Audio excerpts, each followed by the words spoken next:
안녕하십니까. 노틀란TV입니다.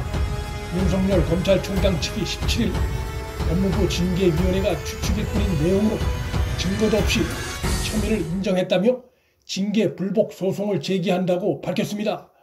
윤 총장 측은 징계를 취소해달라는 소송과 이 소송의 결론이 나기 전까지 징계 효력을 멈춰달라는 집행정지 신청을 함께 냅니다. 이런 가운데 윤 총장과 곧 소송전에서 맞붙게 될 대통령 문재인에게 매우 불리한 충격적인 대법원의 판결이 때맞춰 나와 문재인이 긴장하게 됐습니다. 공교롭게도 윤 총장이 소를 제기하는 17일 같은 날에 발표된 대법원 판결의 핵심은 위원 구성에 문제가 있는 징계위 결정에 철퇴를 가하는 내용인데, 그 위법의 본질적인 내용이 윤 총장 징계위에서 나타나고 있는 것과 매우 흡사해 특히 주목을 끌고 있습니다.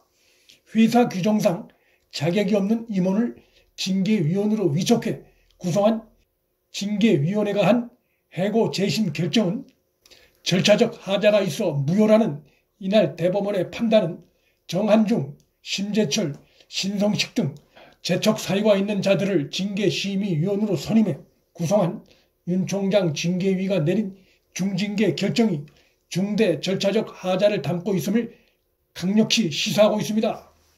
재심을 다룰 회사 임원이 부족하다는 핑계로 임원이 아닌 부문장을 심의위원으로 앉혀나온 결정이 무효라는 판결은 징계위 절차 개시 이후에 선임된 자로서 징계위원 자격에 하자가 있는 정한중, 또 윤 총장 징계 사유와 직접 관련이 있는 자들로서 역시 징계위원 자격에 큰 하자가 있는 심재철, 신성식 등이 참여한 윤 총장 징계위가 무효라는 것을 강력히 시사하는 판결입니다. 대법원이 판결을 내린 이번 사건의 의미를 좀 더 구체적으로 알아보면 코카콜라 음료 직원 A씨 등 3명은 회사로부터 부당 해고를 당했다며 사측 재심의, 지방노동위원회, 중앙노동위원회 등에 구제 신청을 했지만 다 기각당했습니다.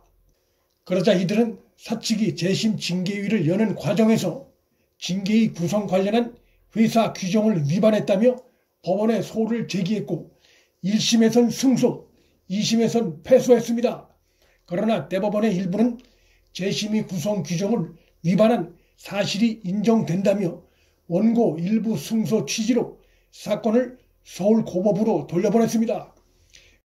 총괄 임원이 아닌 부문장이 포함돼 재심 결정을 취소해야 한다는 것이 해고된 이들의 주장이었는데, 이것이 최종적으로 대법원에서도 받아들여진 것입니다.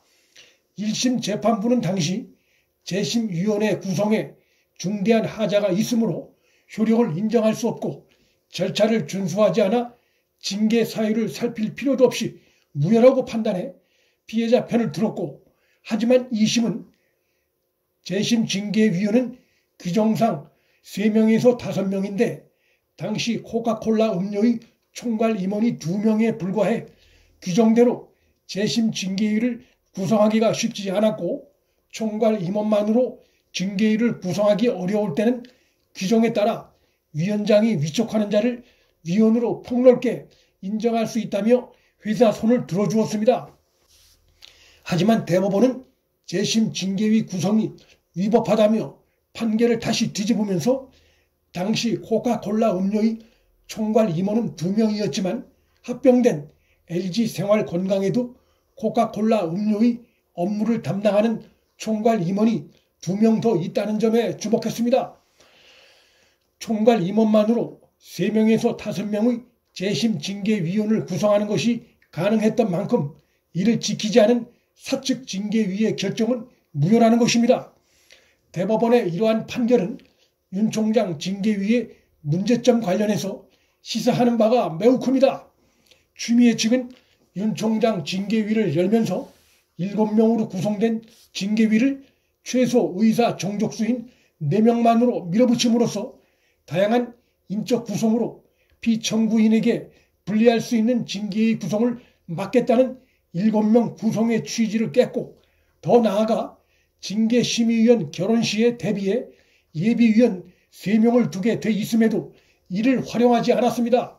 또한 징계심의위에 참여했던 위원들 중에 정한중, 심재철, 신성식 등 3명에게서 중대한 하자까지 발견됐음에도 이들을 그대로 심의위원회에 방치하고 윤 총장에 대해 불리한 결론을 끌어냈습니다. 이로써 윤 총장 징계위는 대법원 판결에서 지적된 것처럼 징계위원 규정 위배가 그대로 적용될 수 있는 중대한 위법을 저지른 상황이라 할 수 있습니다.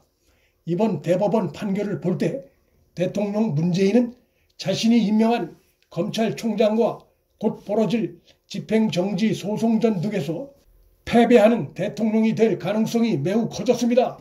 그러한 상황은 대통령의 위신과 그의 행위의 명분을 크게 추락시킴으로써 그의 레임덕을 더욱 가속화시키는 쪽으로 영향을 미칠 것이 전망됩니다. 윤 총장이 대통령 문재인과의 법적 소송 불사 의지를 드러내자 여권에서 윤 총장을 겨냥한 다양한 압박성 발언이 이어지고 있습니다. 강기정 전 청와대 정무수석은 윤 총장은 이제부터 대통령과의 싸움이라는 걸 잊지 말라며 발언했고, 안민석 의원은 대통령 문재인이 아주 무서운 분이라며 윤 총장이 대통령을 이길 수 없을 것이라며 역시 반협박성 발언을 했습니다. 이들의 이러한 발언은 대통령 문재인이 윤 총장과 소송전에서 패할지 모른다는, 그래서 그로 인해 국정 지지도가 더욱 추락할 수 있다는 불안감도 깔려있다고 볼 수 있습니다. 여권의 압박이 앞으로 갈수록 가중될 것으로 예상되는데, 그런 것들이 헌법과 법치주의를 바로 세우겠다는 윤 총장의 의지를 꺾긴 불가능해 보이는 상황입니다. 문틀란TV 여기서 마칩니다. 구독과 좋아요, 방송 공유는 방송 제작에 큰 힘이 됩니다. 시청해 주셔서 감사합니다.